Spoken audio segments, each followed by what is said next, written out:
As we know, the Asia-Pacific region is turning into a powder keg. According to the newspaper Le Figaro, a single miscalculation or incident, a collision in the air or at sea, will be enough to trigger a war between Washington and Beijing.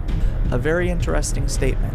That being said, it makes them both feel uneasy, but they can't do anything about it.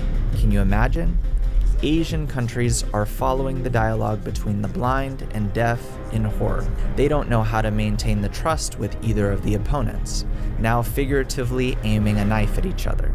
We realize that anything written in newspapers is done for the sake of raising their ratings. To get paid.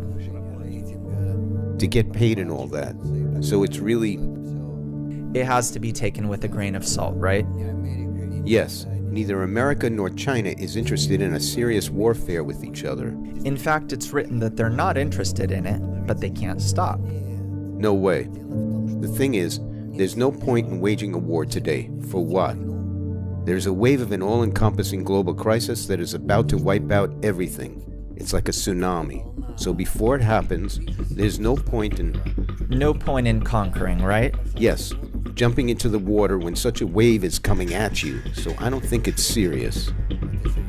Please tell me then, where's the real tension? The real tension, it isn't between the armies or any countries. The real tension is between us and nature, because winter is coming. There will be a huge environmental...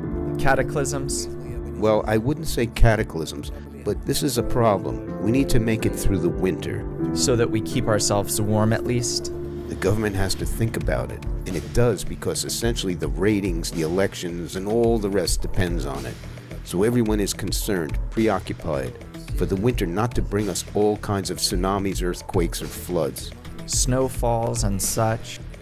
Snowfalls and all that. So now you have brought us back to those previous years when we were worried about harsh winters. There was a time when we didn't have to worry. Everything was okay.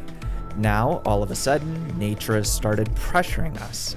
Yes, you can't do anything about it. This used to be our weakness. Nature didn't really pressure us. We simply didn't have a whole lot of strength to withstand nature's swings. Now, however, nature is starting to... work on us. Yes. So our goal is to establish a dialogue with nature? This is our primary goal? Yes. That's of the utmost importance. But how? Who can talk to it? What are you gonna do with us? Why are you like this? Can you perhaps do it in a nice way? Stop beating us down already. I don't know. No. No? No. Nature won't leave us alone until we change ourselves. Then to the extent that we do, it will change. Please tell me, you always argue that we have to achieve good connections and so on, and nature will change towards us. But is it communicating this to us in any way so that our human reason could understand? Very simple. There are inanimate, vegetative, animate, and human natures. Human nature is at the peak, at the final fourth level, and all the other levels of nature depend on it. If we can bring ourselves on our level to some kind of balance? More or less to a balance. I'm not even talking about balance. It's to... You're not even talking about harmony. Yes.